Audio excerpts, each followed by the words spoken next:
Good evening, everybody, and welcome to the ANZCAR Abruzzi Cup here on the JP Simshed Network. We are here tonight at the Charlotte Roval. Yes, you're not seeing things. These cars are actually turning right tonight. A little bit different to what we usually see. The road course here at Charlotte. So this is going to be a very different race. We're going to see a few different drivers up there for sure. Joining me up in the booth tonight is my usual cohort, Mr. JP. How you going, JP? Carl, I'm doing really well tonight, thanks mate. Really excited about tonight's round. A little bit of right turning as well as a left there, so I'm a little bit more in my element tonight. Well, that's it. You're the expert tonight. We'll be coming to you for all the advice. Yeah, I'll just say brake, turn, accelerate. That's it. That's the important thing, is braking, and braking can be very difficult in these cars. That's the thing that is really going to throw a few people out, because it's very tricky to get used to these cars on a road track. They're not easy to drive. Yeah, they are some of the harder vehicles. Big, heavy cars, under-braked, under-tired. Guys are going to have to be very ginger with these cars going around the track. A lot of trail braking. There's a big fast section here. We're just watching Mitch Campbell at the moment coming up to that bank fast section, so they're going to have a little bit of everything tonight. Yeah, and it throws the car off balance as well. When you come through that corner getting onto the oval again, the car gets very off balanced and it can be very tricky. The other thing as well is you've got two chicanes coming up. There is a slightly newer one from what people are used to at the Roval. This can be a little bit tricky. So that second corner, well, the second chicane that they added a couple of years back this year or was it last year? That has thrown people out, and it is a very tricky one to go into. It's a very fast entry, but you've got to slow down because it doubles back on itself, and then you get back onto the start-finish straight into that fast left-hander, and that's the part of the track that throws most people out. Absolutely, and we're already seeing some drivers out there and posting some quick start times. Lachlan Urquio has just set 2 green sections and a purple section. Looks like he's about to start a flyer soon. Mitch Campbell, he's on his first flyer, so he's got a green section, which is personal best for him. Just explaining to the audience tonight what those colours mean under the box. So green is a personal best. If you see a purple, or it's more like a fuchsia sort of colour, that's all round or all over best sector time, and if it's red, that's going to be a slower sector time. So what the drivers are aiming for is as many purple boxes as they possibly can for their qualifying run. Yeah, you want to get as many purples as you can on a run like this. The more purple, the better it is. Mitch Campbell getting a relatively good run there. Good first sector. Nobody's yet set anything faster than that. So it's going well. Jason Martin's out there setting a good sector 2 at the moment as well. Jason Martin, his own words, he's not very good at road courses, but definitely one to watch out for tonight because he has been improving over the years. Yeah, absolutely, and we're seeing Ed Foster there. He's got a purple sector with a couple of green sectors there. And Lachlan Urquio has just gone and set his first time, best time so far, 19.02. Absolutely brilliant lap there from Lockie. Very well done. Michael Skurlock's one to watch now. He is getting flying out there. He's set 2 purples. He's into section 3 now. He's just got the tricky chicanes to set up now. Once he gets through them, then he should be all good to go. But we'll see how he goes for this one. This is where you don't want to make a mistake. Yeah, he's looking really good out there at the moment. Let's see if we can find him on the cameras here. So as he comes round almost the final corner, he comes into the final chicane now, gets it under braking. Car gets a little bit off balance, but he manages to set it through there really well. This looks like it could be a good lap for Skurley. And let's see what he does when he crosses the line. He must have had an off track because that didn't register. Did not, no. Okay, so yeah, must have hit something there. Or just scraped a barrier or something. Just a message from Trev Micklemore. Awesome looking track. Yeah, absolutely, Trev. It's a brilliant looking track. I love this track. I love it on all cars, on the stock cars, GT3s, GTEs, particularly on the V8s. That's my flavour of vodka. It's a fun track to run on when it's it can be a fun track. I'll go with that. It's not one of my favourites, and there are a few drivers that definitely don't have it up there as one of theirs. But you do have some quick guys out there like Jason Hartman as well. He's just coming round for his laps too. These guys are, they're very good on the road courses. But that puts him straight to the top. Sorry, Carl, puts Jason straight to the top with an 18.48. Absolutely blinding lap there, almost half a second faster than Lachlan Urquio there. Lachlan actually got his first pole last night in ANZCAR in the sort of fun cup we have. So great job from Lachlan there, and he starts second. So really good job for him, but what a lap from Hartigan. Absolutely fantastic job from Lachlan. Great to see him getting up there for a pole position. And yeah, I mean, we always knew that Jason was going to be strong on these kinds of tracks. It's going to now come down to if he can get a little bit of luck to go with him and see what he can do tonight. Yeah, we'll see how he goes. So just before we jump into the actual grid lineup, just going to run it into the chase standings at the moment. So leading the chase at the moment is Jason Martin. Behind him, 15 points behind, is Edward Foster. Josh Micklemore sits 36 points behind in third place. Fourth is Hamish Gallagher with 40 points. Fifth is Michael Skurlock with 46 points behind. Sixth is Jason Hartigan, 49 points behind. Danny G is seventh with 66 points behind. Stephen Williams, is 8th with 84 points behind. Norman Clark is 9th with 96 points behind. Then we have Bradley Allison, who's 101, and Matt Hunter, who's 109 points down, just in there in 11th place. And just a reminder this year that 11 drivers made it into the chase because 10th place was tied. So that's how things stand, but we'll just run through the starting order. So up on the front row of the grid, we have Jason Hartigan, Lachlan Urquio. Second row is Edward Foster with Jason Martin beside him. Hamish Gallagher, Danny G start on row 3. Row 4 is Aidan Schultz and Norman Clark. Row 5 is Mitch Campbell and James Robbie. Row 6 is Mirko Dortnak with Adam Rosell. Row 8 is Josh Micklemore with Michael Skurlock. 9 we have Bradley Ratu with Michael Schroeder. Stephen Williams and Bradley Allison on the 11th row. And finally is Riley Hurtis with Matt Hunter just out down there at the back. So some good qualifying times out there. Jason Martin's bringing out a good time for himself. A little bit off Foster's time. Almost 600ths of a second down on him. So Foster's going to be looking at that thinking, okay, I could be able to pull a bit of a gap here. But he could struggle catching up to people like Jason Hartigan and Lachlan Urquio if they can keep that pace. Michael Skurlock couldn't be one to watch, though, down there in 14th place, because I think he made a mistake on his qualifying lap because he was looking for a good one. Yeah, 100%. He did look really good, so he's going to be hungry to get to the pointy end of the field. I did speak to Ed Foster at the beginning of the week, and he is absolutely fired up. He's buoyed, he's confident, he wants to take it to the leader. He feels like he has a fighting chance for this championship, so he's going to be giving it all he's got as well tonight. Yeah, I can see Foster just absolutely wanting to get it done tonight. He's been looking good.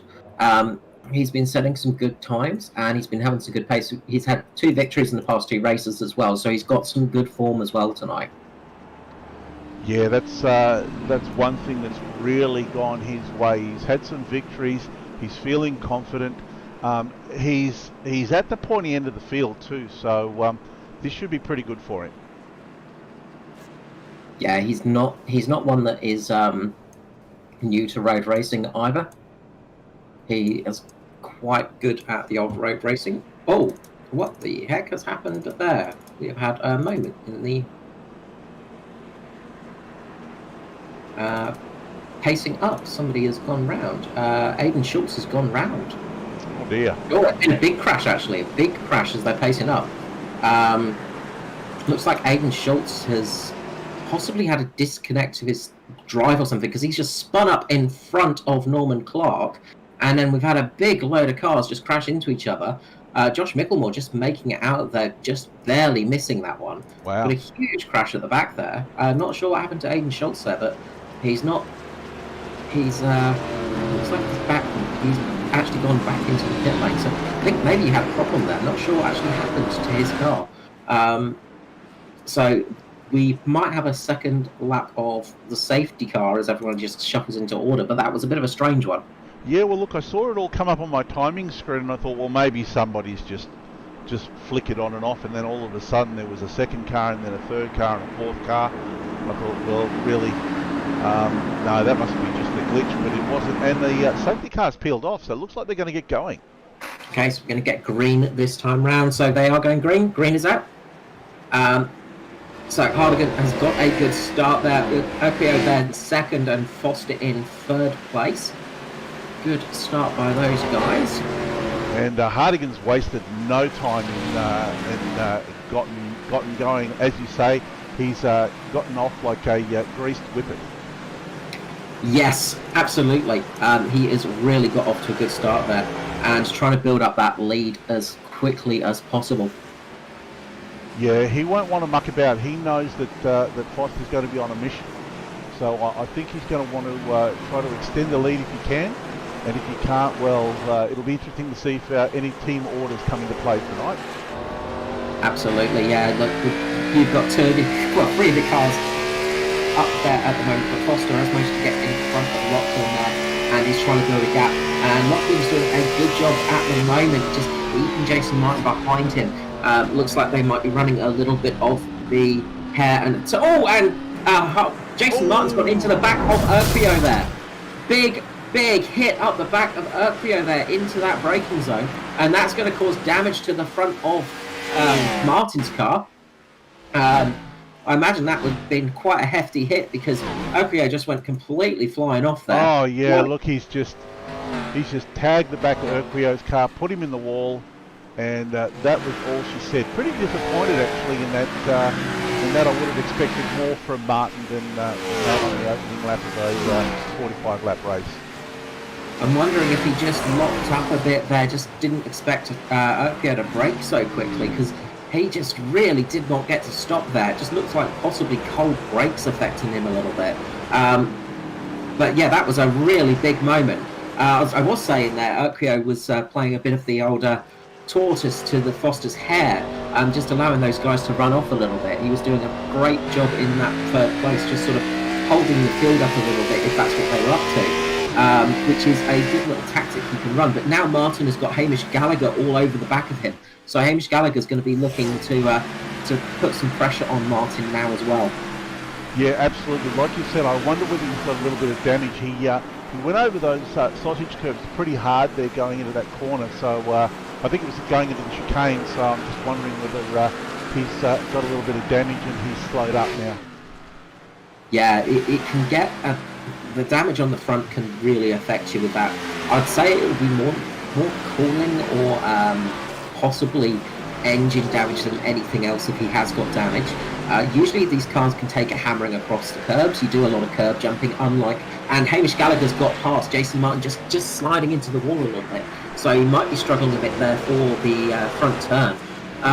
But these cars are quite good at hopping curves. It's a valid tactic. It's a good valid tactic to actually get a good fast lap out of these cars, is you just basically hop the curbs. Unlike the V8s where you have to be a bit more gentle, these things you just launch it off the curb and absolutely go for it. A little bit further down, we've got Michael Skurlock making a charge. He's moved up to 5th place, overtaking Danny G right now, and now he's on the back of Jason Martin. Hamish Gallagher has got through, as I said, up into 3rd place, so good job from Hamish Gallagher there. Yeah, absolutely. And at the moment, Martin and Foster really have stamped their mark on this race. Hardigan's last lap was a 19.5, and Foster's was a 20 flat. So to give you an idea, Hamish Gallagher was a 20.4. So that's a blistering pace that those guys have got at the moment. And if they can keep that up, it looks like they're going to sort of march away from the field. But there's a lot of racing in front of us. Yeah, that's it. And one to look out for is Skurlock. He set a 20.12 on that lap, and he was passing a couple of people while he was doing that. So he has got a lot of pace in him at the moment. I expect to see him, once he gets into clean air, to drop it into those 1 minute 19s. Yep. He was looking very quick out there tonight. Yeah, well, like we were saying, he's not going to be mucking around tonight. He knows he's strong on these kinds of tracks. He's going to want to be trying to catch up to the guys as quick as he can. There he goes. He just picks off Martin. Martin wasn't going to argue the position. Looks like Martin is in limp home mode, and he's going to want to try and get points for tonight, because he's going to really need to consolidate and keep putting points in the bag to try and stay ahead of Foster. Yeah, to give an idea of the time, his last lap was 23:12, which is quite a bit off pace there. So that is definitely some damage on that car, definitely getting some effect from earlier on. Just looking down the pack a bit, Lachlan Urquio is starting to slowly work his way up. He's back to 14th place now, and his times, he's a bit off pace. Looks like he might have some damage as well, so he's struggling a bit out there, but hopefully he can get some things back. If he can get this car working for him, he might be able to work his way back up past a few of those drivers who are a little bit less experienced on these road courses. Yeah, once again, Lachlan's reasonably new to the stock car. His first full year in the stock cars, although he has been fairly handy as a road racer, so this will be playing into his hands. Hopefully he's not got too much damage on the car. I guess the next laps are going to tell. He's driving into traffic now, so we'll see how he goes. His last lap there was a 22.1, so he's not looking too bad. No, it's the tricky part as you go through traffic and go through a few of the different people out there, is you do have that thing of having to get through the traffic, having to weave your way through cars and having to work your way past some of the slower cars, of course. Big moment for James Robbie, actually, just on that last lap. He was just going up to, just going through the top section up around about turn 7, I think. And he's gone into the wall and he's had to get towed back to the pit lane, so this might be it for James Robbie tonight. Yeah, really disappointing for James Robbie. Yeah, look at that, just understeered straight into the wall, and that's what she said. Really. Yeah, it's very easy to do, unfortunately. Like, this track is, as you say, it's one of your favourites, but it is a tricky track to go on. It's not one of the easiest to drive on, for sure. And people do tend to struggle a little bit here, because these cars are not easy to drive on a road track. They are some of the harder vehicles out there to drive on tracks like this, because they're really not designed for it.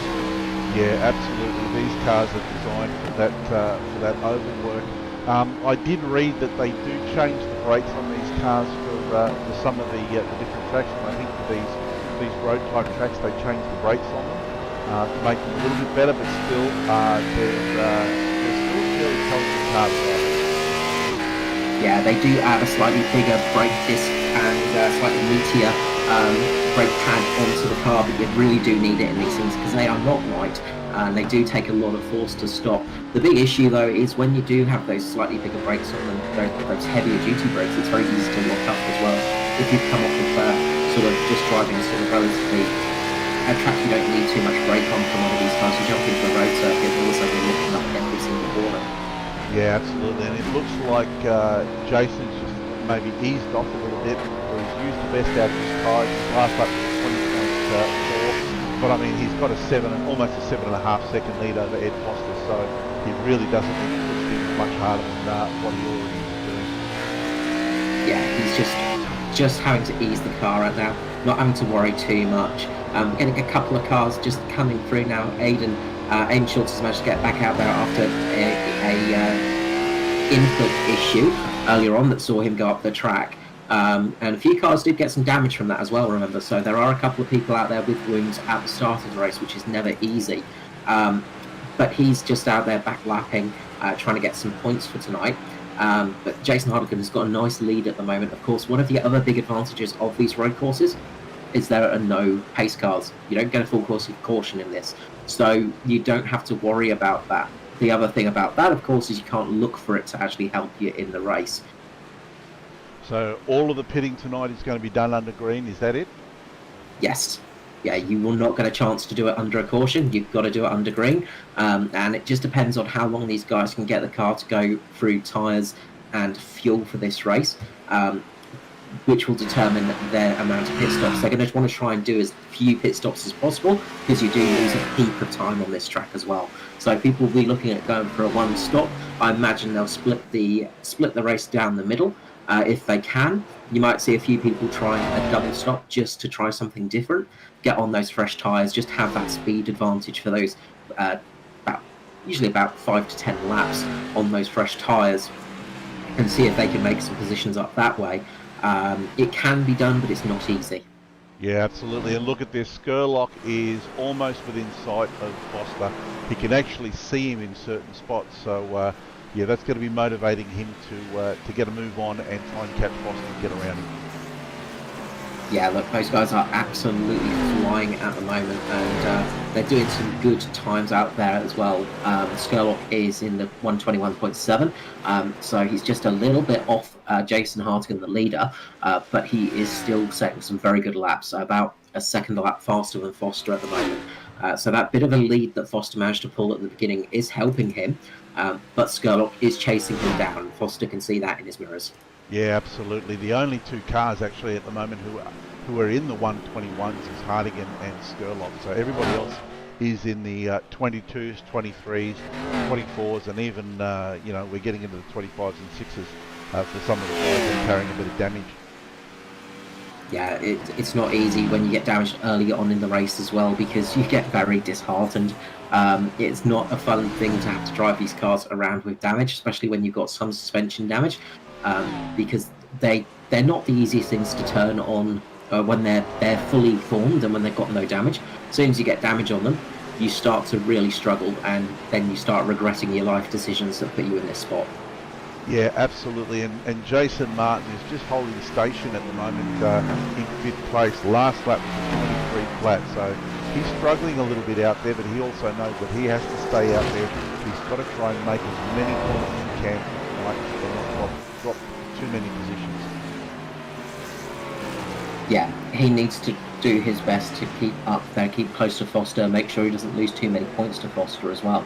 Of course, that's the big thing now, is that championship battle as we are in the chase now. So he's luckily got his teammate behind him, Danny G. So he's got a bit of a tail gunner behind him to help him out, keep him up there. Of course, Danny G is in the chase himself, so he's going to want to try and get some good points. At the moment, their nearest rival is Mitch Campbell, who's putting in a good run up there in 7th place, having a relatively good drive. Yeah, Mitch is looking really strong at the moment, and this is only his, I think, his 2nd or 3rd Cup race, so he's looking good. He's keeping it nice and clean and steady, so yeah, expect to see him sort of move up the field as things go on tonight. Yeah, he's doing a great job out there, just keeping the car out of trouble, not pushing too hard, and just doing a good job of keeping the car in the right spot, in the right place, and keeping it going in the right direction. Yeah, 100%. He's being chased down by Josh Micklemore now. Josh was a little bit faster than Mitch there on the last lap. Actually, he was quite a bit faster than Mitch on the last lap, but we'll see how that battle sort of progresses as the race unfolds. Yes, and the race is indeed unfolding as we hit lap 10 of... brain's gone dead for a second there. Lap 10 of 45. There we go. So lap 10 of 45, so still a long way to go tonight. Jason's just keeping that lead nice and easy for him. I do wonder if he's not pushing too hard at the moment. He's just keeping his tyres nice and cool, not overheating them, not doing too much on them, not pushing them too hard yet. Just waiting to see what happens in 2nd place. Yeah, absolutely. I mean, at the moment, with the lead that he has, he doesn't really need to go pushing too hard. He just has to maintain and drive at 9/10. You know, I mean, it's still early days and anything can happen, but at the moment he's looking very, very strong. And if he plays his cards right, gets a little bit of luck to go his way, he's in the box seat at the moment. Yeah, this is an event we all knew he would be strong at. Jason is a very good road racer, and he is just one of those annoying drivers that just can find speed in places where you just go, how do you even manage that? You sort of scratch your head a little bit. 100%. I've raced against him, and I'm lucky enough to have him in the team. But yeah, he is a frustrating driver. He's a frustrating driver when he's in front of you. He's probably even more frustrating when he's behind you, because you know that he's going to not let up at all. No, we've had a few friendly rubs and bumps in the Wednesday night series, me and Jason, as he's busy trying to get past me, and he does often get past me without too much trouble. Yeah, he's definitely got some skills behind the wheel as he comes around to complete yet another lap. And at the moment, everybody seems to be sort of evened out. There aren't too many close battles up and down the field. Skurlock is getting closer and closer to Foster lap after lap. He's now at 2.5 seconds behind Ed Foster. It's only really a matter of time before he starts to put some pressure on Foster, and we'll see what Foster's got to answer that. Yeah, it's going to be soon that he's going to start applying the screws to Foster, and he is catching up. Not a fast rate of knots, but he is still catching. Another little battle that's starting to appear is Mitch Campbell and Josh Micklemore. Josh Micklemore is starting to make inroads into Campbell's 7th place, so he's starting to look at trying to climb that position up.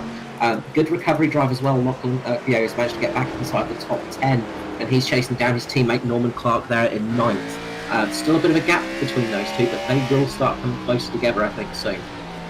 Yeah, absolutely. And I've got a message here from Trev Micklemore. He sent it a little while ago. Josh hates this place with a passion.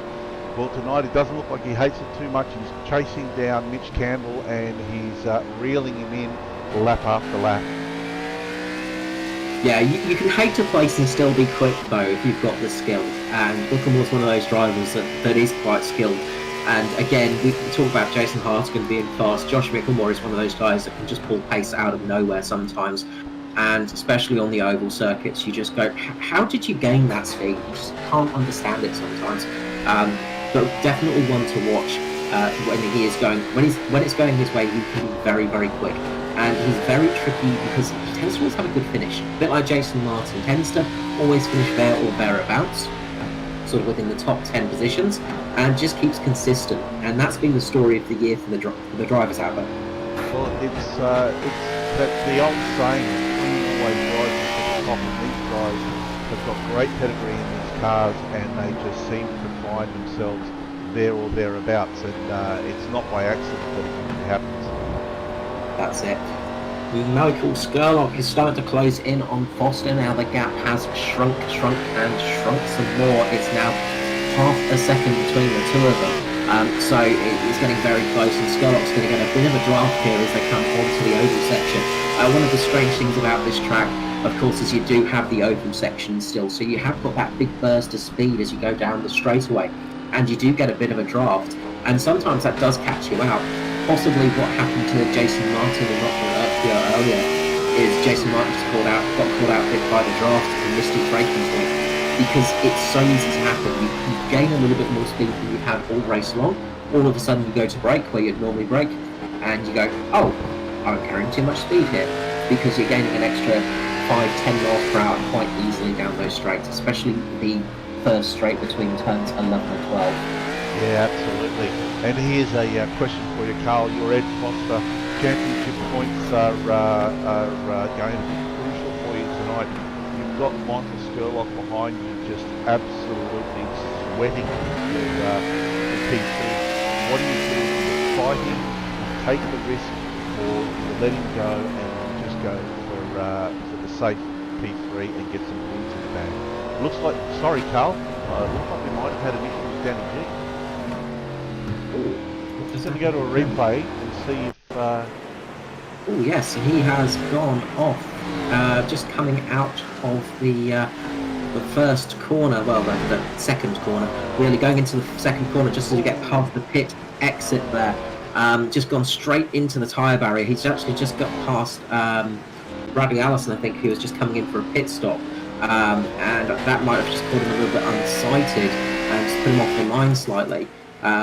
But yeah, he's just missed his braking point there and gone straight into the barrier, lost the rear end, and it's so easy to do there, and it's a big bump when you get in there. Absolutely. Well, let's get back to that question, Carl. Well, knowing Ed as I do, I would say he will fight as much as he can, but he's not going to fight to a point where it's going to be detrimental. So he's not going to make it easy for Skurlock. He's just going to be looking at his times as well and trying to work out how much of a gap he has between other people.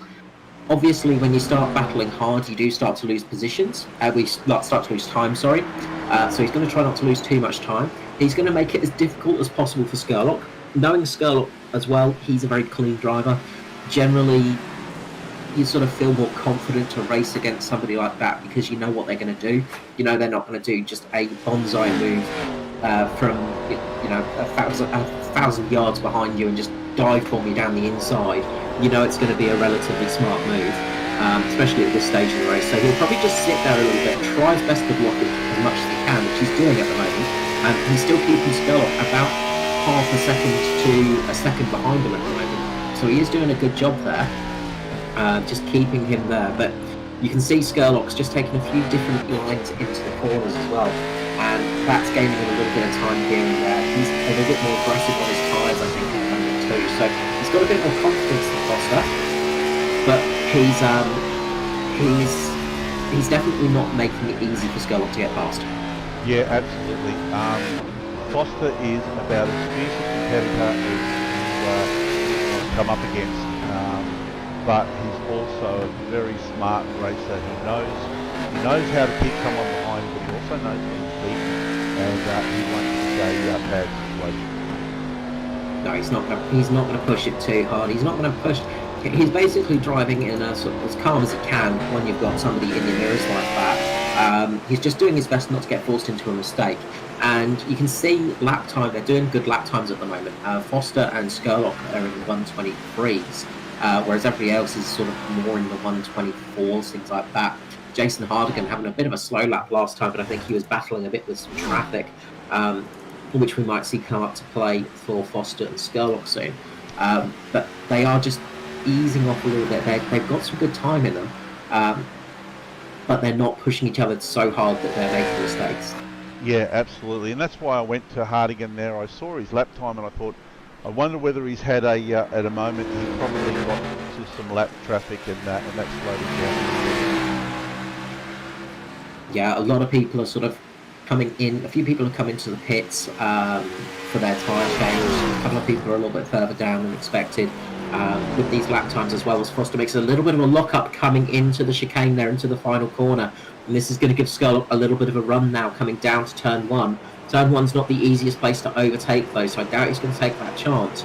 But this could give him the option into turn three, give him that opportunity to, turn four even, give him that opportunity to get down there. He looks down the inside, not quite close enough this time round, but Foster making that lock has given Skurlock the chance to get up there.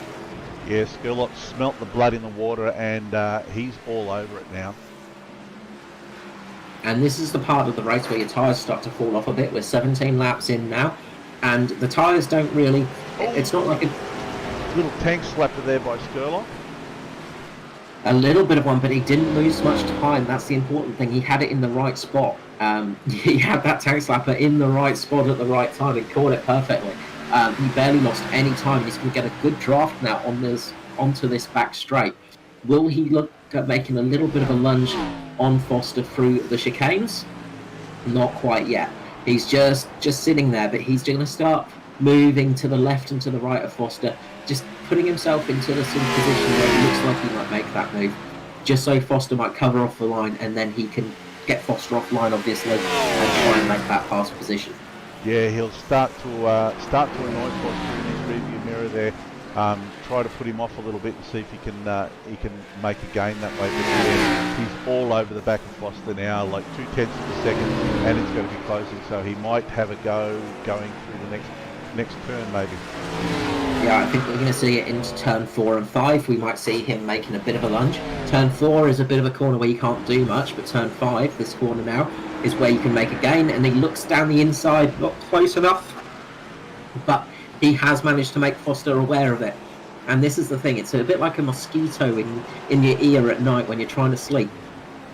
It's fine, it's not going to be a complete issue, but it annoys you, and it causes you to make mistakes, like slapping your face or something silly like that.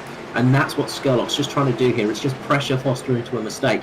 Foster's very strong through that final sector, and that's what's helping him at the moment. He seems to be a bit stronger than Skurlock through the final couple of corners, which is giving him a nice bit of a lead onto that back straight, which is just costing Skurlock the ability to get underneath him. Yep, and we see here a possible incident with Norman Clark. I'm not sure what happened here. Yeah, just once again, just misses that chicane, understeers and straight into the barrier. It's so easy to do, unfortunately.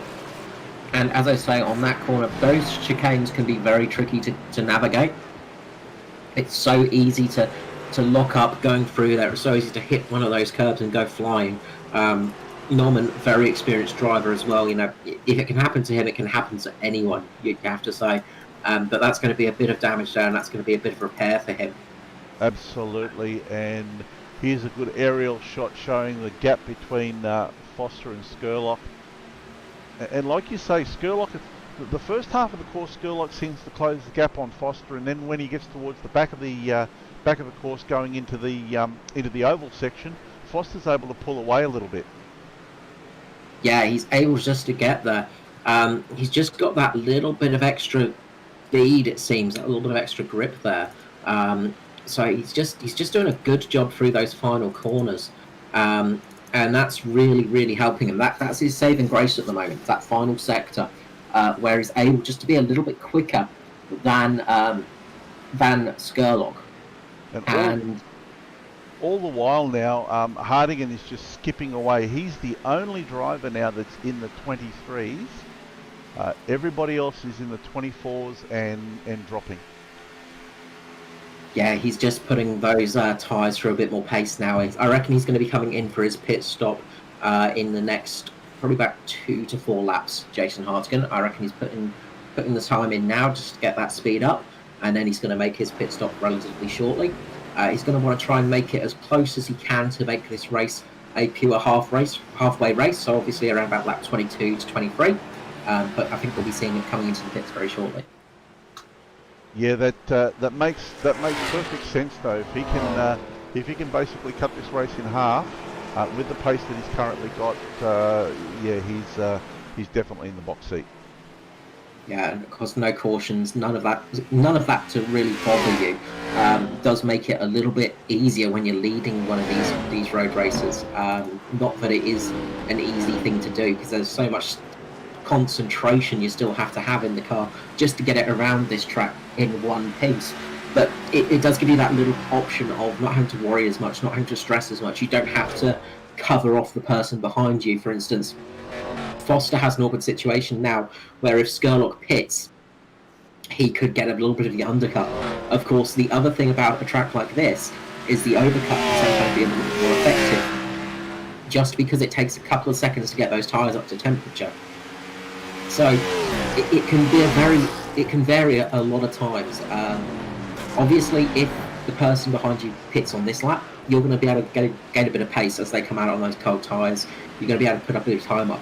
But as soon as you pit, you're going to come out on cold tyres and have to then have that fight again. So it really doesn't help in that respect. Foster just answered with a very quick lap there, a 23.9 to Skurlock's 24.5. So Foster's got a little bit of pace left in that car. He's left a bit of tyre on there. And obviously he's still feeling quite confident. He's actually putting in some good pace now. As we see some of the other guys starting to pit. Lachlan Urquio is just pitting now. He managed to work his way up to 8th place before he's come into the pit lane. So a good recovery drive from him. He's got some serious pace out there tonight, doing a really good job. Mitch Campbell is still up there as well in 6th place now, just behind Jason Martin. He's trying to catch down on him as best he can. There's still about 3 seconds between him. Josh Micklemore's fallen off a bit of Mitch Campbell as well, so it's given him a little bit of a reprieve, a little bit of a rest, not quite fighting as hard there. Danny G has got relatively clean air now as well. There's not too many people that are close to each other than Foster and Skurlock. Yeah, and as we see there, Michael Schroeder, I think, just kissed the wall coming out of that. Oh, and Foster's pitting. Sorry, Foster is pitting now. So Foster's pulled the trigger early.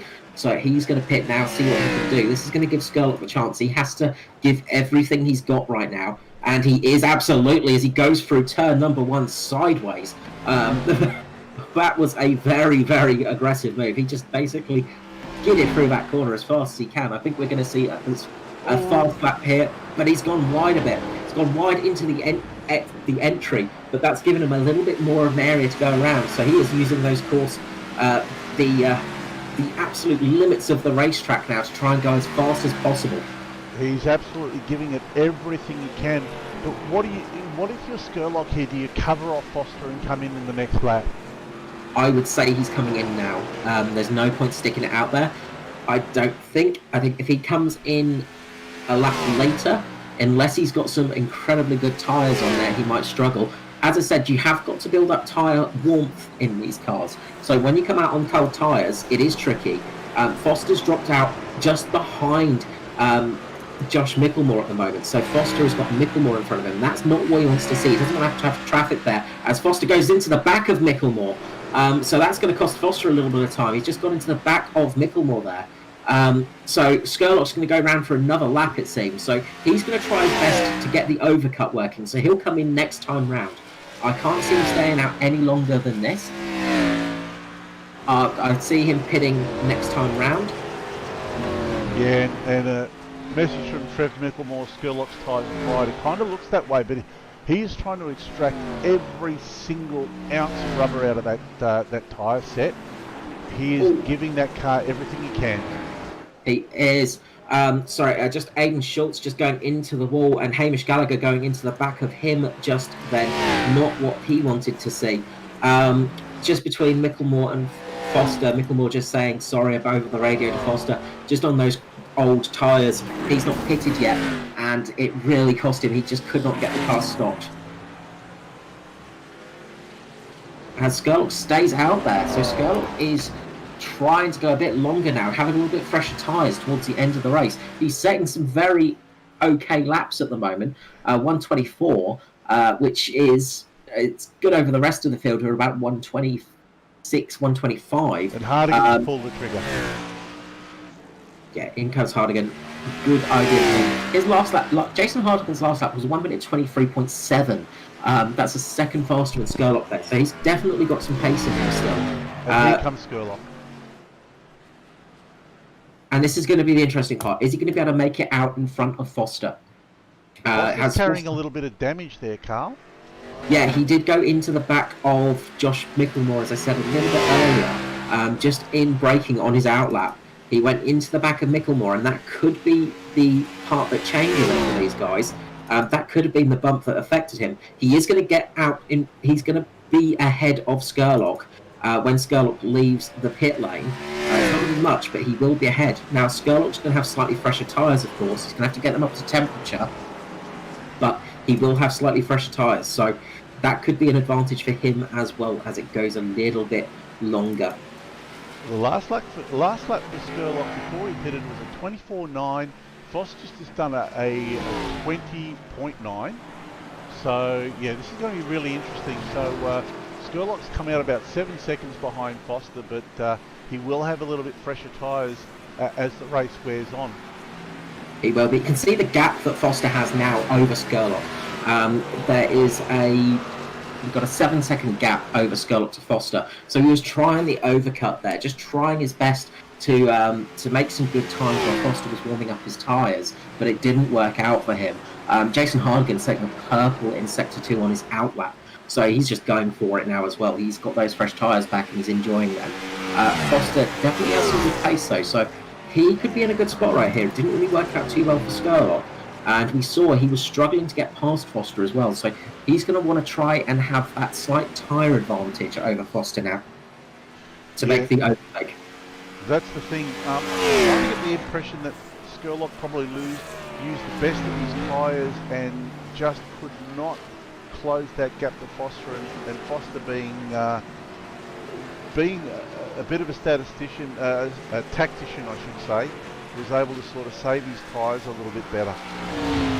Yeah, Foster is definitely going to be in that slight tyre saving mode as we see Michael Skurlock setting a really good final sector there. He's starting to get up speed, so expect to see Skurlock setting some good lap times in the next couple of laps. But he's got to try not to take too much out of those tyres. He's going to catch Foster again relatively quickly. The difference this time is he doesn't have to pass the field. Obviously, starting where he did, he had to pass most of the field to get back to Foster, and that took most of the life out of his tyres. He's now got a fresh set of boots on that car, and that's going to make his life a lot easier. But so does Foster. Foster has got some relatively fresh tyres. They're not quite as fresh as Skurlock's, but he's still nice and fresh. They're not that old. So if he can defend quite well, then he's looking good. Yeah, absolutely. And you can see the gap coming down. It's come down almost 2 seconds now, so it's 5.5 seconds. Let's see what lap time Skurlock comes up with this lap. Foster's last lap was at 20.65, sorry. And Skurlock has just done the fastest lap of the race at 19.47. Yeah, that was an absolute flyer from Skurlock. He is right on it now, and he's going to use up those tyres and get up there. He wants to get this victory, of course. He wants to win this race. Put himself a bit of a disadvantage when he made that mistake in qualifying. Starting 14th, he's worked his way back up to 3rd, though. That just shows the pace he's got. So it would be nice to see, as much as I want to see him and Foster fighting, I'd like to have seen a battle between him and Hartigan as well, because those guys are both very quick out there tonight. Jason has got that nice lead for himself and has got a relatively easy task now. So we'll see how he goes for the rest of the night. Just looking through the field at the moment, Hamish Gallagher's looking good up there in 4th still. He's got a nice lead over Jason Martin, Josh Micklemore. Lachlan Urquio is chasing down Josh Micklemore now as well, and he is catching at a relatively good pace. He's not too far off of Micklemore, so he's going to try his best to get up there. Yeah, absolutely, and he's just coming up from the back of his teammate here, Norman Clark. Norman Clark is sitting in 14th spot, so I dare say he opens the door wide for Lachlan, lets him through. Yeah, not getting in the way there, but just behind Lachlan as well as Mitch Campbell, and he is going quite fast as well. He's setting some good times at the moment and is catching on Lachlan. So those guys are setting some relatively similar paces, but they are chasing down Josh Micklemore. So that's going to be an interesting fight when it comes to it. It'll be interesting to see how those guys go when we get there. And Skurlock is still catching on Foster. He's not that far off at the moment, only 3.5 seconds, coming down to 3 seconds. So he is catching at a vast rate of knots, but it's a bit tricky to know exactly where to look sometimes because there are a couple of battles on track. Absolutely, and Jason Hartigan just answered Michael Skurlock's fastest lap with a 19.34.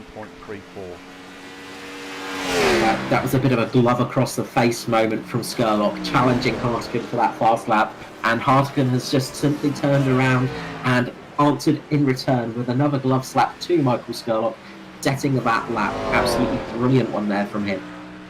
Although, you know, that also could be a tactic goading Jason Hartigan into pushing a little bit too hard or harder than he has to. He's got plenty lead at the moment. He doesn't want to do anything to jeopardise that.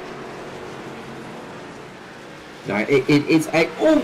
Skurlock's had a big moment into the wall. Skurlock's just gone into the wall, into turn number 1. He just took a bit too much curb there. And as you were saying, goading, I was about to reply with, yes, but how's Skurlock going to reply? And he's replied by trying to get a good run over that curb and gone bang into the wall. That's going to affect him for the rest of the race. That right front is going to be a little bit damaged. He could have damaged some of the steering and things like that. We'll have to see how his pace settles. It will take a lap or two to work out what he's doing with that one. But yeah, into the wall. Just jumping back to Mitch Campbell and Lachlan Urquio. Those two are having a great little battle now. Mitch Campbell has caught right back to the Urquio and is putting pressure on him. We'll have a look at that in a second, Carl. Just on a long replay here, trying to see that incident with Michael Skurlock. Yeah, so you'll see him as he comes into the corner. He'll come into turn number one as he's gone through the chicanes, and he just takes a bit too much curve on the inside, and you can see that's just unsettled the car, and a big hit into the wall on that right front. It almost looked like he actually hit it on the rear end of the car. So, but like you said, the next couple of laps is going to definitely tell. No, when we're looking at the car now, you can definitely see that he's got some damage at the front there. Yeah, he did give it a hefty whack, and the trouble is it's a very fast part of the track. It's quite deceiving because it doesn't look all that fast when you're actually looking at it from a bird's eye view, and you look at these guys flying through there. It is a very fast left-hander, and it's very tight as well. It's almost the best way I can put it, it's like a road course corner. There's no runoff at all. There's no room for mistake. Driving around places like Montreal, Canada, for instance, you've got those very fast corners with no runoff at all. A little mistake can cost you a huge amount of time. Yeah, absolutely. And we're on board now with Mitch Campbell, and you can see he's got Lachlan Urquio firmly in his sights. Yeah, he's looking at Lockie, and you can see that damage on the back of Lockie as well. And he's going to be trying to catch up to him. Lockie's been setting some really good times though, so he's still got some pace inside that car. He's still got some speed, and they are catching up to Josh Micklemore. So what the saving grace for Lachlan Urquio at the moment is the fact that Mitch Campbell isn't racing him. He's sitting on his back, but he's not really putting pressure on him. So those two are just driving up relatively quickly to the back of Josh Micklemore. So we could be in a three-way fight with them soon. Just jumping down again, we've got a very close battle between Adam Rosell and Riley Curtis in 14th and 15th as well. And Riley Curtis is on the hunt there. Riley Curtis having a great couple of weeks in the ANZCAR series. He managed to get a second win in the truck series this week. So brilliant job from Riley Curtis there. He's going to want to try and get a good finish in the cup race tonight. Yeah, absolutely. Well done to Riley for that. And just looking forward there, I just noticed Michael Skurlock, his last lap was a 1:21 flat. So kind of looks like that little hit on the wall that he had may not have really affected him that much. He's down to a second behind Foster, and I think it won't be long now until that's less than a second, which is right now.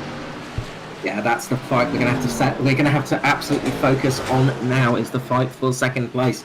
Michael Skurlock made up some ridiculous time after that mistake. I think he dropped down to around about 10 to 12 seconds behind for a couple of moments, and he's managed to work his way back up to Foster. But how much of his tyre life has he used up for that? And that's the big question you have to ask. How is the damage going to affect him? We have seen with Skurlock, he's not had the easiest time getting past Foster. He hasn't managed it yet, so will Foster be able to keep him behind him for another few laps? And that's the big question. It's getting past Foster.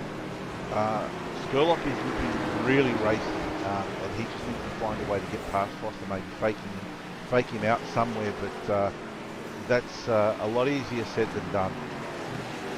Yeah, catching is one thing, passing is another, as we say in motorsport, and it is very, very true. Obviously, passing on a oval can be tricky sometimes, but it's not as hard as passing on a road course, because you don't have it. You have a lot more. There are fewer areas where you can really make that pass sometimes on a road course like this. You're really going to be looking at turn number 4, 5, 8, and the chicanes for making that move. That's going to be your ideal passing point. So you do have a few areas where you can get stuck behind the car, and then you get things like dirty air running off the car. You do get the effect of the draft on that big turn 9 and 10 sort of straight area. But Foster making a big lock up as he comes into the chicane now, into the final chicane. So that's going to help Skurlock get a little bit closer to behind him now. And that's the thing that Skurlock's looking for. There are all mistakes like that from Foster. But you do get a little bit of dirty air on the car. You get a little bit of a wash as you get closer through some of these fast corners. And all of a sudden you find the car just loses a little bit of front end grip.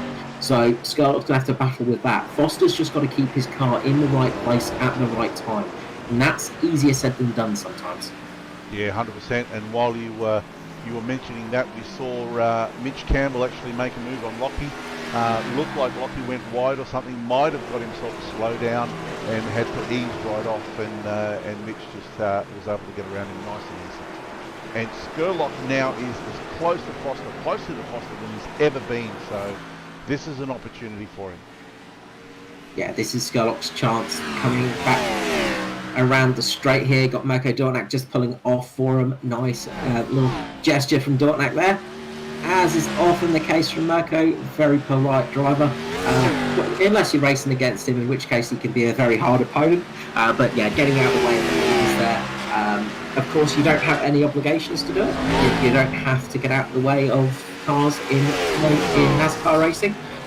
But it is a polite thing to do. As we see Matt Hunter and Michael Schroeder coming in for a second pit stop. So those guys are doing the two-stopper. Riley Curtis and Adam Roval are also doing two-stoppers. So a couple of people are rolling dice, trying those two-stoppers a little bit further down the field, seeing if they can make up a few positions, because it is quite tight down there from around about P10 onwards. Those guys that are only a lap down are fighting each other quite hard. Skurlock still not quite getting past Foster. He's still catching up to him, but not managing to get that past up. Yeah, this is going to start getting frustrating for Skurlock. He just needs to find a way around Foster, but at the moment, Ed Foster's having none of it. Yeah, Foster, as I say, he's very experienced on ovals, but he's got a pedigree in road racing as well. This could be Skurlock's chance, so he's got a good run off the exit of turn number 8, coming through 9 and 10 now, up to that first chicane. This could be his chance. If Foster locks a wheel here, he could be looking good. And he's going to try and pressure Foster into making that little mistake. Foster just losing the car a little bit. He got a little bit slidey there, and that's given Skurlock another little chance to catch up to him. But of course, those little slides across the track don't really lose you too much time in these cars, because you're pretty much constantly fighting an inner slide. But Skurlock is closer than we have seen for a long time, and Foster seems to just sometimes struggle through this final chicane. We've seen him lock up a couple of times, and the exit is not quite as good as he'd want, I'm sure, but he has managed to keep him behind. And the saving grace for Foster right now is this turn here, turn number 1, because it's very hard to pass through here. It's a bit of a suicide mission if you do try and pass through there.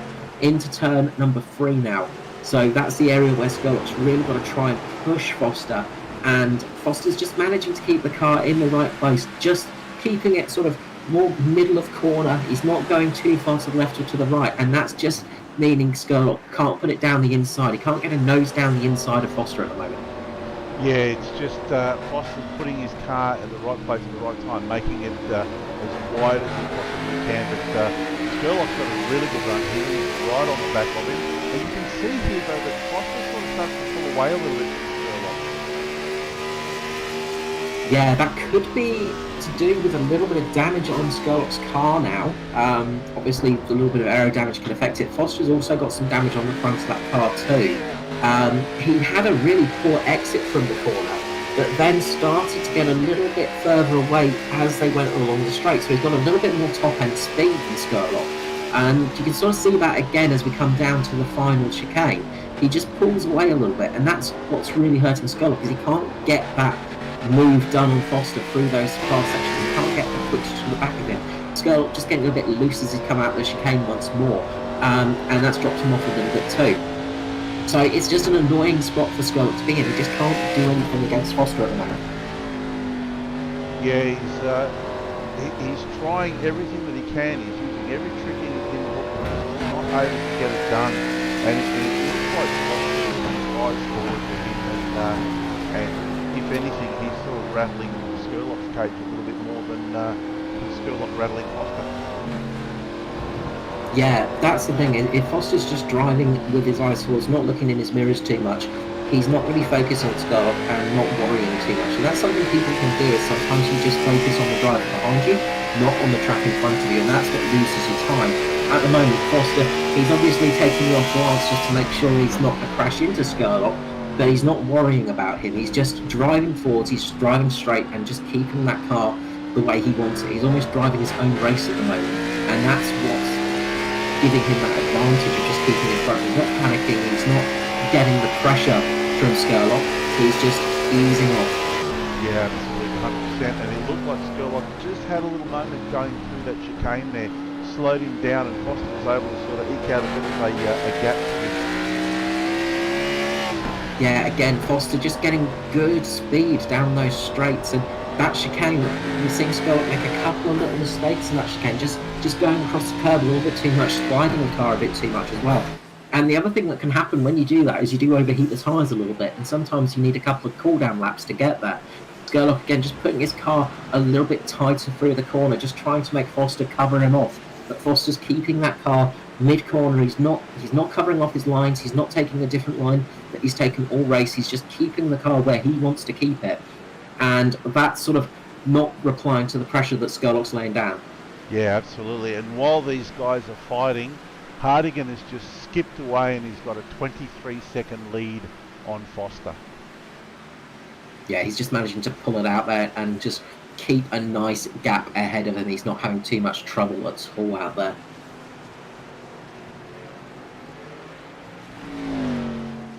And as just looking through the field, tricky thing on a road course is you do have to really keep your eyes on the close battles. You can't jump around too much. But everything's sort of evened out through the field. Nobody's running too close to each other. Norman Clark's catching Stephen Williams a little bit at the moment. That's really the only little battle that's going on back behind Skurlock and Foster. That's right. And we're just looking here with Mitch Campbell. He and Mickelmore seem to have sort of steadied out. Both cars did a 23.8 on the last lap, so with 9 laps left to go, I'm just wondering whether he's going to be able to bridge that gap. He's got a 6-second gap to Mickelmore. Yeah, I think Mickelmore's managed to just cover him off and just get the feeling right for it. You saw as well Lachlan, of course, making that mistake, and he lost a bit of time through there. So that battle's just died off a little bit. We'll keep an eye on that area for Mitch, for the two Mitches there, for Mitch Campbell and Josh Mickelmore in the Mitch Motorsport car. Too many Mitches in that sentence. But at the moment, they're sort of keeping it relatively even with each other, which is a good thing for Mickelmore. He's just managing to keep pace there. Jason Martin's still managing to keep up ahead of him in 5th place. So again, damage and limitation from Jason Martin tonight, and it is going quite well for him. Yeah, absolutely. That incident that he had with Lachlan at the beginning of the race could have really hurt him, but he's been able to mitigate the damage and stay within, I guess, within shouting distance of the lead pack. He's in fifth place and just circulating and gaining valuable points.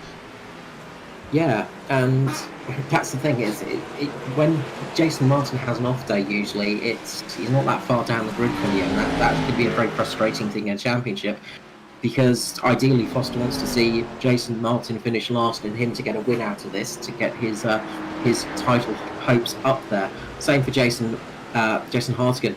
Just back to the battle in 2nd place. Foster making a slight mistake going through the corner, and that's allowed Skurlock to get a little bit closer this time. So Skurlock again closing the gap. I think Skurlock also just was cooling off the tyres a little bit too. He was just easing around a little bit, not pushing the car too hard, just trying to get his tyres in a nice working temperature to try and make another attack on Foster. Yeah, 100%. And as we've been saying all night long, Skurlock on the infield in the first half of the track seems to have Foster's number, and he's able to sort of catch up to him and get close to him. But it's this section here, the back section going through the oval, where Foster's able to sort of get a clean pair of heels, and Skurlock starts to drop back again. Yeah, that's it. He's just got that little bit more straight line pace, and you have to go, how much of that is down to damage that Skurlock took to the right side of that car? Of course, they've both got damage on their cars. Foster's got a little bit of damage on the front.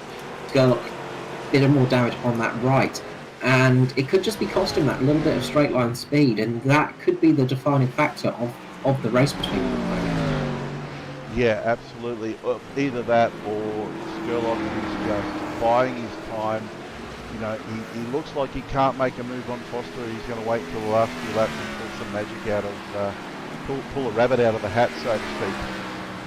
He might be trying that, but in all honesty, I think Skurlock just wants to get past Foster right now. We've seen he's got pace, and we've seen with those fast laps from himself and Jason Hardigan, he's got pace to sort of fight Jason Hartigan. Jason's pulled out too much of a gap now, unless he makes a mistake, where he's not really going to get too much of a battle if Skurlock does get past Foster.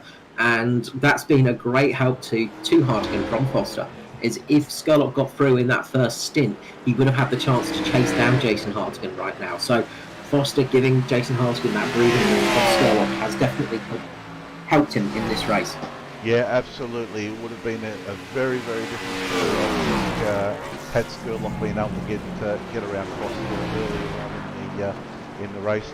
Unfortunately, you know, the bit of bad luck visited Skurlock tonight, having a bad qualifying, having to start way down in where he started tonight. He had to use his tyres to catch up to Foster, and he's just been working hard in the tyre tonight. That's it. He's had to pass 12 cars tonight on this track that isn't always easy to overtake on, and that's the thing for him. He had to use up those tyres early in the race. It might have been a different story if he started from 5th or 6th, just being able to have those fresher tyres as he got up to Foster. But because he wore those tyres down, he's just not been able to answer Foster. And when you're sitting so close to a car in front of you, you see this problem with a lot of motorsport, of course, is you do get a lot of hot air on the car from the car in front of you, obviously. And again, that can affect things like tyres, that can affect your brake temperatures, things like that. So again, it makes things harder as, Mirko Dornak's had something happen to him. He's just stopped somewhere. Both Adam Rosell and Mirko Dornak have had an issue somewhere, but we're going to stay with these guys because this actually is probably the race at the moment, is the race for second place. Hartigan has checked out, so it's almost a foregone conclusion with 5 laps to go. Unless Hartigan does something silly, he's pretty much got this in the bag.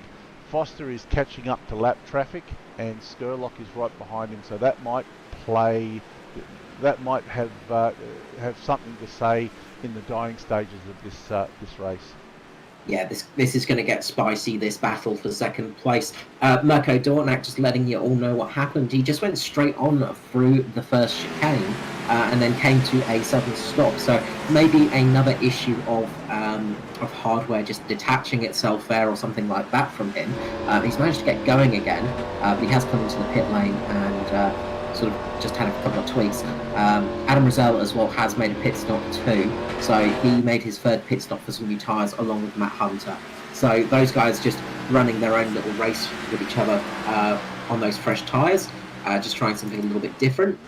But yeah, the race is really for second place at the moment. There is a great battle brewing up here.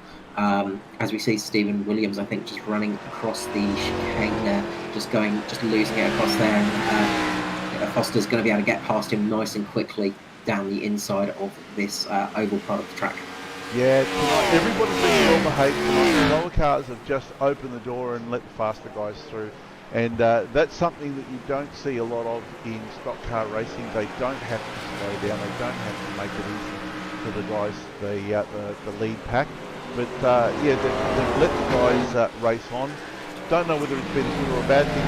It hasn't really affected the front runners at all. No, well, it tends to be with these guys, especially on a road course. There's no point fighting for that lap position because you're not going to get a pace car coming out. You're not going to have that safety car on the course. You're not going to get a caution where you're going to be able to close up that gap. So you can't take advantage of things like a lucky dog. So you tend to find on road courses, people don't tend to fight as much because when you're off pace, if you're getting passed by the leaders, in about 20 laps, you're not got the pace to fight them. But you can have the pace to fight other people around you. So you've got to work out your battles, and there's no point battling up the leaders to lose a lap if it means you're going to lose to another car because you're going to overdrive it, things like that. So you tend to find a lot of guys to be very respectful on these road courses. Yeah. Obviously, if you get up to a battle where people are very close, so for instance, Foster and Skurlock here, if Jason Hartigan was coming up to this battle, I doubt they would make it easy for him to get through just because they are fighting each other. Absolutely, 100%. So lap 42 now as we come around. It's going to be lap 43. Not much longer in this race. Jason Hartigan is going to be most annoyed when he sees this broadcast because he's barely got any feature time up front. But Foster and Skurlock are going to be pretty happy about this because they've given us one heck of a race. Very close racing between both of them. Yeah, 100%. I think tomorrow I'm going to have, or Jason's going to have words with me. And so, what do you mean? I'm leading the entire race and you hardly showed me. We just play favourites. We don't need to see Hartigan. Don't need to see you, mate. You're leading by a country mile at the moment. Don't blow your engine up or anything like that, and you'll be fine. But yeah, look, at the moment, really, the race at the moment is the race for second place. Just jumping back to fourth quickly for Hamish Gallagher. Good result for him, getting up there in fourth place. Obviously a bit of damage on that car from an earlier incident as well. So he's done a good recovery, getting back up there. And we've seen this from Hamish Gallagher a number of times. He's just able to keep that car going, always good results. So another good one from Hamish Gallagher tonight. So he's going to be pleased with that for sure. Absolutely. He's one of these consistent racers that you don't see much of. Every now and then there's a bit of brilliance and he'll pull off a race win, but he's always kind of there or thereabouts, and he goes about doing what he does sort of very quietly and without much fanfare. Yeah, not to be mean to the other drivers in the series, but Hamish Gallagher is one of the smarter drivers out there. I mean, they are racing drivers, so they're not smart to begin with. We almost gave him the commentator's curse there, Carl, coming through the chicane. Of course, it's guaranteed, isn't it? But yeah, Hamish tends to use some different lines. We see it often from him. He uses some different lines. He tends to be very good on his tyres, and he just has this way about driving the car that just doesn't overdrive it, and you can just get a nice feeling from that car and doesn't overdo it through the racing. So yeah, always good to see Hamish Gallagher getting up there. And of course, this has been a season where he's flourished as well. He's sort of one of the newer drivers to the top end of the ranks, and he's really putting in some good shows at the moment. Absolutely, and we're almost coming down to go time. Foster has just started to turn the wick up now. He wants to make sure that he shows Skurlock a clean pair of heels. I reckon he knows that if Skurlock is too close to him, he's going to try something on his last lap. If you're going to try something, do it on the last lap, and if you're within a couple of tenths, you're going to try that dive bomb for sure, especially when it is for a big position like P2 in a race. So you could see Skurlock trying his best in this one as we come across the line for lap 45. So the white flag is out for the Hybrid Racing Solutions. White flag, 1 lap to go. And that's been out for a little bit of time because Jason Hartigan did trigger that off, of course, but Jason is so far ahead, we don't pay any attention to him. I think Jason's in another postcode at the moment. Yeah, I think he's finished the race and sipping margaritas at the moment. So he's actually coming up across the oval section right now. Jason Hartigan coming through the first chicane, and he'll soon be up to the final chicane, and that will be his race over and done with. But it's hard to take your eyes off of Foster and Skurlock at the moment. Absolutely, I think just for the sake of being fair, we're going to follow Jason across for his victory as he crosses that checkered flag, or gets that checkered flag, and then we'll go straight back to these two fighting for second place, because it's definitely going to be on. 0.3 of a second between them. Let's go back to them now. Skurlock's only chance to remove is through the final chicane. He's got to put some pressure on Foster right now into that final chicane. It is a very tricky chicane to say. You can double back on yourself, so it is easy to make a mistake there. Skurlock is just not close enough at the moment. He's 0.4 of a second behind Foster, so he's really going to have to make a dive bomb move up on this lap round. He doesn't have it. He's not quite close enough. Foster gets the drive out the corner, takes second place. Skurlock in third place. Brilliant drive, brilliant race from those two. Congratulations as well to Jason Hartigan for that win. Absolutely blinder of a victory there for him. Hamish Gallagher just coming up across the oval section now, and he's going to come home in fourth place. A good finish for him with that damage on the car. He got a bit of damage earlier on, and that's affected him for the race. But he's going to come over the line in fourth place. That's going to help him in the chase as well, because he's got a few positions over Josh Mickelmore. Jason Martin in fifth position, just coming through the final chicane now. Damage limitations for Jason Martin, but probably one of the best positions he could have hoped for tonight. Qualified fourth, finished fifth, so great job for him. Josh Micklemore ends up in 6th place as he just comes across the line now. Mitch Campbell is going to finish up in 7th. And Lachlan Urquio making a great recovery drive, actually. Really, really good recovery drive from him to finish in 8th place. Because, yeah, we saw that earlier on, that big bump he took, and that dropped him right down the field, put a bit of damage on the car. So finishing in 8th place, I'm sure he's going to be pretty happy about that one. Danny G in 9th with Michael Schroeder in 10th place. As we go down to the lower end of the grid, P11, we have Riley Curtis, Norman Clark in 12th position. 13th was Stephen Williams with Mirko Dornak in 15th. Adam Rozelle managed to finish in 15th position with Matt Hunter in 16th. Aidan Schultz in 17th with Bradley Allison having not a great night for Bradley Allison, unfortunately. He ends up finishing in 18th place. James Robbie 19th. And Bradley Ratu didn't take the start in 20th. Yeah, what a awesome race tonight.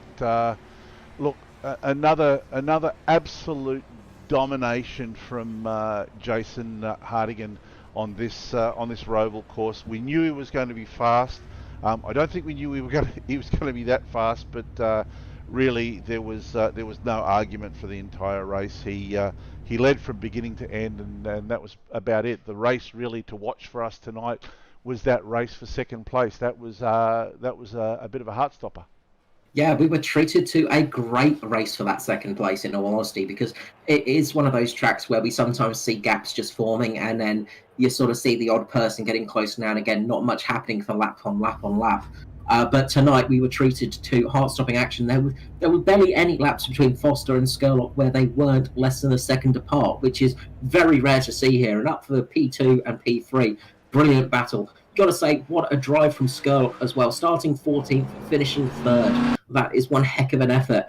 The only person that's really close to that in positions gained is Josh Micklemore, with started 13th and finished 6th. And then Riley Curtis started 18th and finished 11th. Great jobs from them. Michael Schroeder started 15th, finished 10th as well. So good jobs from those guys. But Michael Skurlock really did put on one heck of a show tonight. Yeah, absolutely. That was really the drive of the evening. And look, it was a well-deserved 3rd place. Foster just made it too difficult. He was able to put his car where he needed it to, and just made it too hard for Skurlock. But well done to the top 3 tonight. Well deserved by all of them. Absolutely. So speaking of Mr. Michael Skurlock, we'll try and grab him down to the booth to say hello to him and see how he's feeling after that race. I imagine he's going to be a little bit tired, but for Pace Syndicate Racing, we have Mr. Michael Skurlock. How are you going, Michael? Golly, boy. It's been a while, mate. It's been that long, I'm a bit bashful, mate. A bit shy now. I can imagine. I know it is a big task talking to me sometimes, especially after a race like that. Looks like it was a lot of hard work out there tonight, Skurly. Oh, mate. Yeah, it started when I stuffed up the qualifying and I just spun out and then I hit the wall on my second go. And then I was like, oh, no. I wasn't expecting that. I was expecting at least to qualify first or second. And then luckily everyone was nice and sort of let me go early. But like, as soon as I got to Edward, all roads stopped, you know what I mean? Like I couldn't get around him no matter what I did. He was driving well, man. Like every exit to every all the straights, like the main, like you try to set up a path so you can get onto the straight, use him as a draft, get around. But he was nailing those exits every time, and I just couldn't get near him. Yeah, well, you answered one of my questions there because it was about qualifying. Because we saw you setting some great purple times early on on that second run, obviously, and just catching that wall, unfortunately, which is a real shame because it looks like he's had some serious pace out there. But carving your way through the field, you sort of got up there relatively quickly, and then, as you say, Foster was almost just an absolute block in the road for you. We did see you stay out a bit longer on those tyres. Were you trying the overcut with that one? No, I was going to go the undercut, but Edward went even earlier, so I was like, oh well, there's no point going in the same time, so I just saved the tyres, and I got to him again with like fresher tyres, but he wasn't blocking. He wasn't like being a roadblock. He was good on the bits that I needed him to be bad on. So like through the corners, I could get right on him, and then out of the corners, he was driving out really well. So I couldn't do anything. But yeah, unless I just ran into him, but I didn't want to do that. No, that's not the friendliest way to pass people generally. Because we did notice as well, obviously made a bit of a mistake in the race going through turn number 1. Yeah, big banger. I was hitting the curb on the inside, hit it twice in a row, and yeah, second time it threw me in the wall. But yeah, Jason was too good tonight. I mean, even if if I'd started with him, I could have stayed with him for a while. Probably wouldn't have been able to beat him though, because seemed like he was on it. Perfect race, to be honest. Yeah, look, he was very quick out there tonight. We did see you guys trading fastest laps a couple of times as well. That was entertaining to watch too. I just wanted to ask one last thing before we get on to the final bits tonight. Just with that damage, was it affecting you down the straights a bit? Were you losing a bit of speed? I don't know. I'd like to think so, but I mean, Edward was, when I didn't have damage, he was still sort of driving out of the corners better than I was, so it didn't seem that much difference to me at all, really. Blame the speed. It's much better to blame the damage. yeah. No, I could, but I mean, I think it might have been good damage, the type of damage where the car goes a bit faster, but it still didn't get me around him. No worries. Well, absolutely brilliant performance out there tonight. Thank you for giving us such an entertaining race to call, actually, because sometimes the Roval can be a little bit on the dull side. But before we let you go, of course, anyone you'd like to give a shout out to tonight? Yeah, just Pace Syndicate. James Robbie had a bit of a rough one tonight, but Worm Paints, Racewire, and ANZCAR for putting this on all the time. This has been awesome. This cup season, the way it's worked out has been really good. You don't know who's going to win. You know what I mean? That's so rare in this. And you guys for putting on the show, boys. Thank you. Right, you are always welcome, and hopefully we'll see you in the booth before the end of the season. I'm sure there's a good chance of that. But other than that, thank you for giving us such a good race, and we'll see you again, Scully. All right, thanks, boys. Thank you. Michael Scarlett there for Pace Syndicate Racing. Absolute brilliant drive there, getting himself up into 3rd place. So next down, we'll grab down the 2nd place man, Mr. Edward Foster for the JP Simshed team. Hello, Carl. Hello, JP. Hello, Ed. How are you going? Hey, Ed. How are you? Yeah, not too bad. Not too bad. Thanks, guys. Yeah, very tired. That was a very hard, stressful race with Skurlock on my rear bumper for about 75% of it. But came home P2. I'm absolutely delighted with that. Did not think. I was hoping, top 5, maybe a P3 if things went my way. But come home with P2 and hold off one of the best road course drivers in the series. I'm very happy. Yeah, well, you did a fantastic job of keeping him behind you, just placing that car in the right spot on every corner. We talked to Scarlock just before, and just your exits from the corner, especially through the final set of corners coming onto the oval, you seem to just have it absolutely nailed tonight.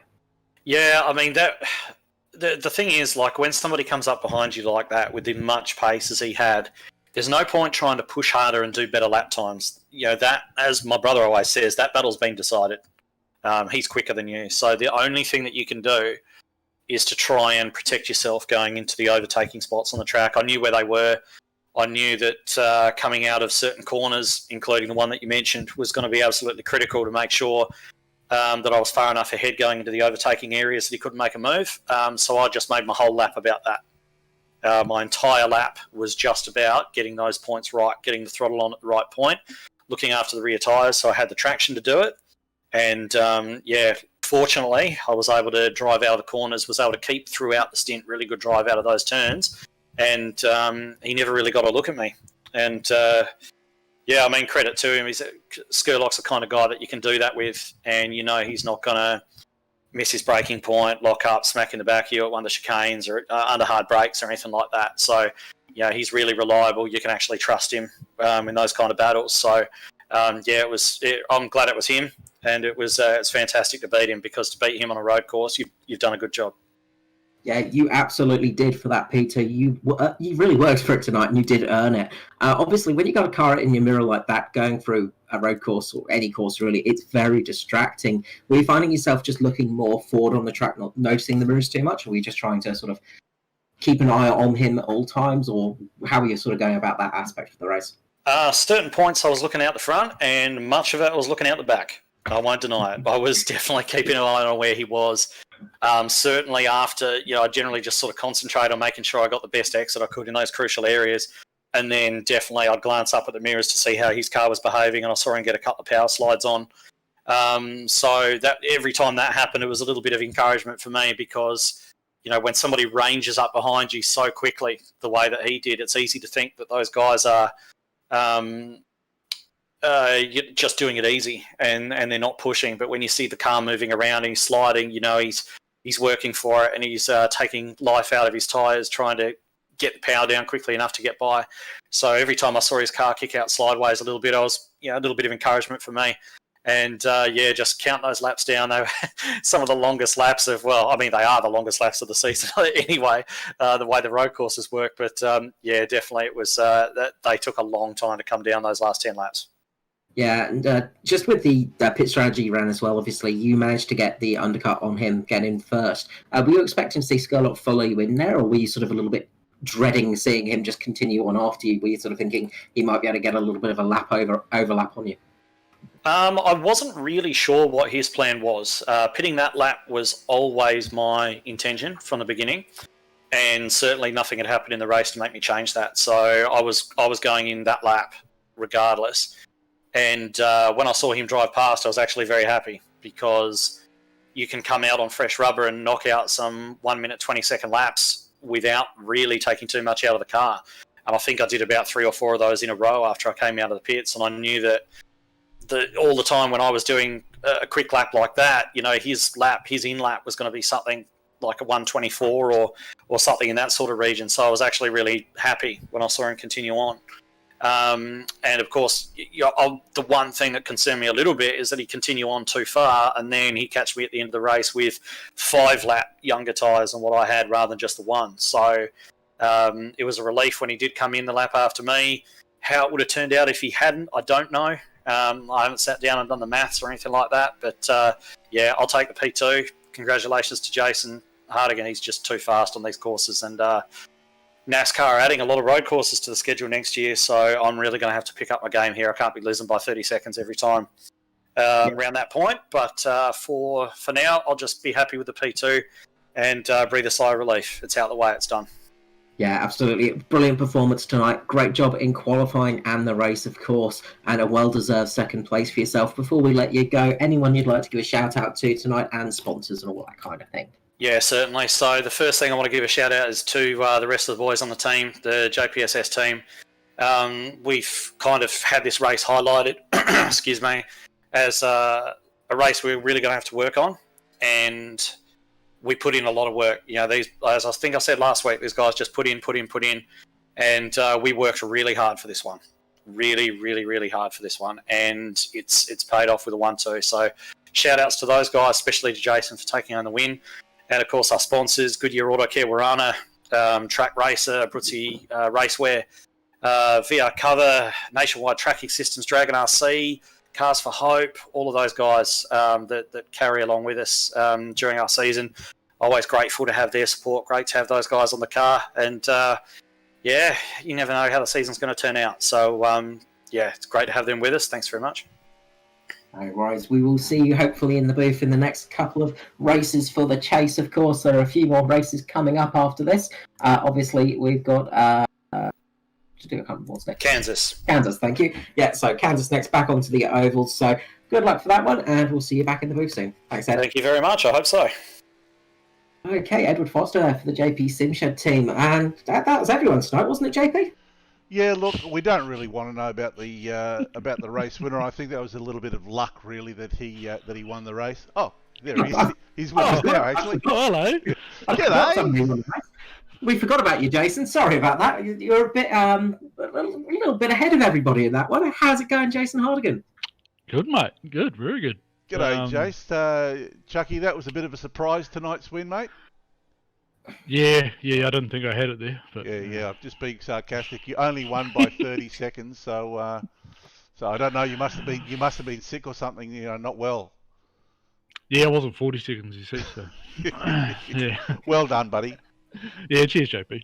Cheers, mate. JP was up here complaining that it wasn't by a lap over everybody, but you did well tonight, Jason. You know, you did manage to get that victory, of course.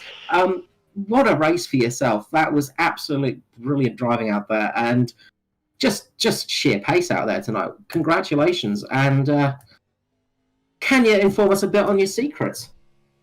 No, I don't know what I do different to everyone else, to be honest. Drive as fast as you can.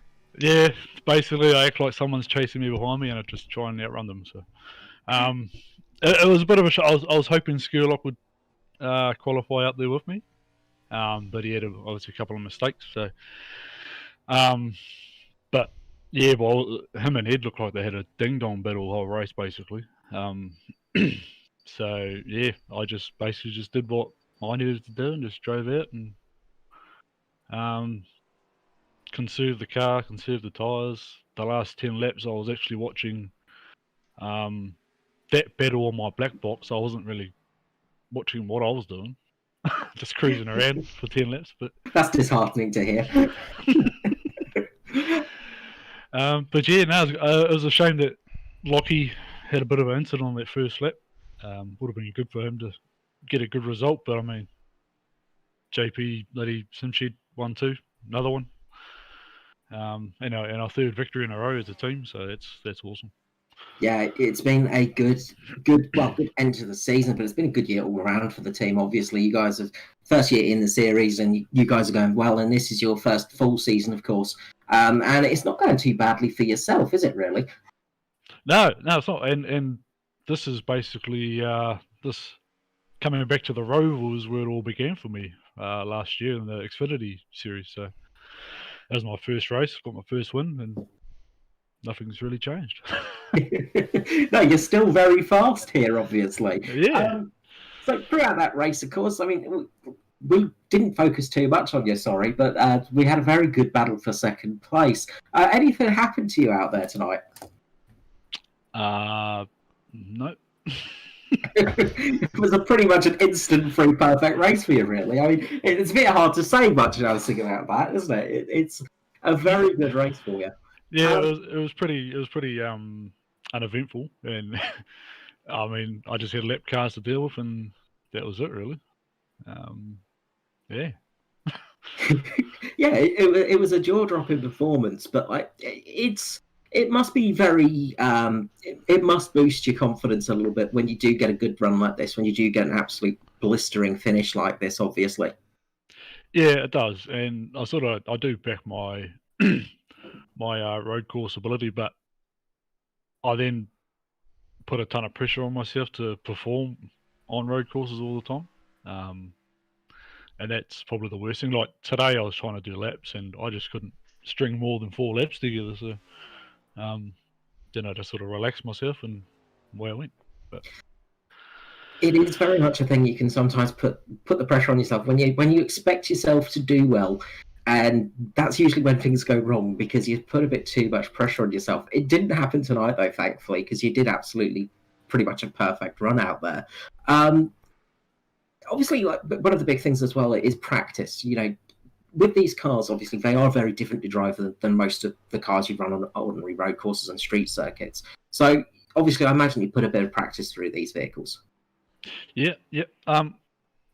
I'm pretty comfortable with the Roval and anything I drive. It's more just adapting to what the car wants. Like because each individual car is a bit different. So, I've always been pretty quick at the Roval, so it takes me about 10 laps to get on top of the car, figure out what it wants and what it wants to do, and then then it's just basically trying to go faster and faster and faster and faster. So, but a lot of this week was helping out the other boys as well, and it paid off. I mean, you look at our qualifying 1, 2, 3, so it definitely paid off in that respect. So. Yeah, that's definitely a big thing, and that's something that we heard from Ed Foster as well, just the practice you guys are putting in and the effort you guys have been putting in as well. And you can tell it's been paying off because you guys have been doing some blistering times out there and getting some good results. And obviously with yourself getting that win, very good for you too. So yeah, it is a thing of, it doesn't come naturally. That's the thing I just want to get across. It's you're very good and things like that, but there is that sort of aspect of practice and just getting the eye on the ball sometimes, isn't it?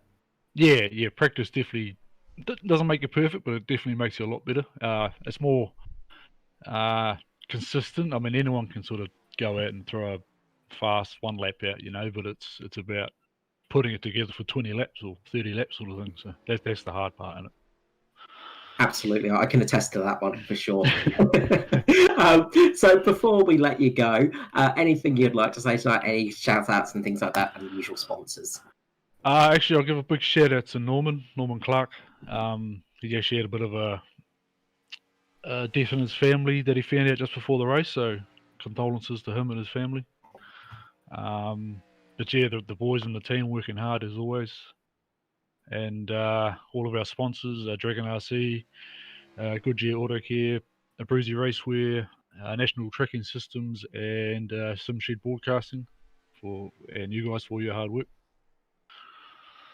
No, not a problem. We are always welcome, and races like that tonight. I mean, it was a bit up front. It was a little bit dull to watch, but jaw dropping at the same time. But yeah, I have to I have to apologise, Jason. You got about I think about 2.5 minutes worth of airtime tonight because you were just too far in the lead.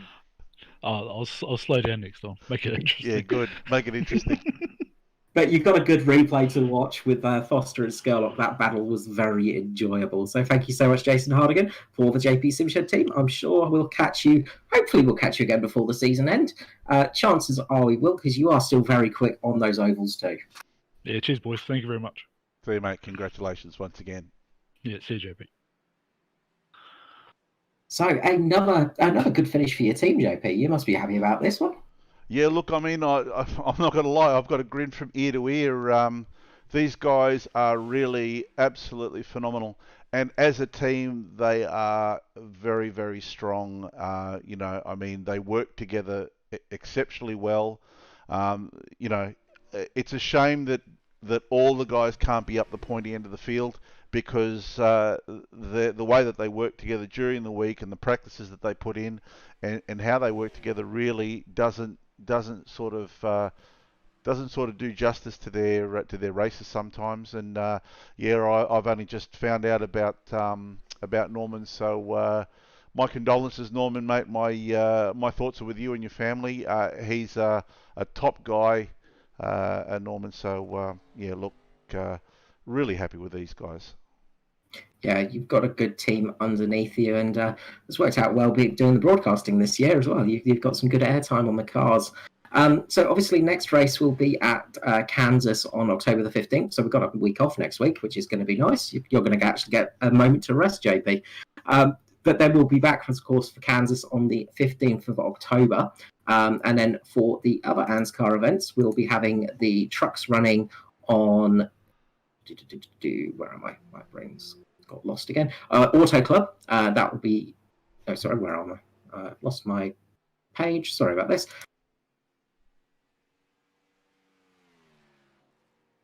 We'll be at Atlanta. Sorry. No, wait. Sorry, I got lost completely, JP. Sorry. If you want to run through the things coming up on the SimShed Broadcasting Network. Yeah, no worries, Carl. We'll give you a chance to sort of find yourself there. But coming up on SimShed Broadcasting, we've got a little bit on. Of course, on the Thursday nights, the ANZCAR Abruzzi Cup. On Friday, we have Gentlemen's Sim Racing Club. So we have a triple header on Fridays with the production cars, and then after that, the stock car road racing, and finishing off with the V8s. And then, of course, on Monday night, we have the Gentlemen's Sim Racing Club Intro to Wings, and then the GT3 series. Tuesday night we have the Nationwide Tracking System V8 Evolution Championship. This Tuesday the races are going to be visiting Montreal, and of course on the Wednesday night we have the replay of Split 2 with the Split 2 Drivers Lounge, where we get some of the drivers that competed in Split 2 on the Tuesday night together, and they have a bit of a laugh and a bit of a chat and relive the highlights and lowlights of their race. Yeah, always fun to watch, and there's been some good racing this season as well. So we'll be at a very fast track next time out for the trucks. Now we'll be at Daytona, 75 laps at Daytona on the 5th of October. So that will be coming up on Monday for ANZCAR. If you want to give it a go, if you want to come in for a drive, well worth it. And then Wednesday nights, we have our sort of more fun run series for the end of the year. We're not doing anything too extreme, really. It's just more of a bit of enjoyable time for everybody.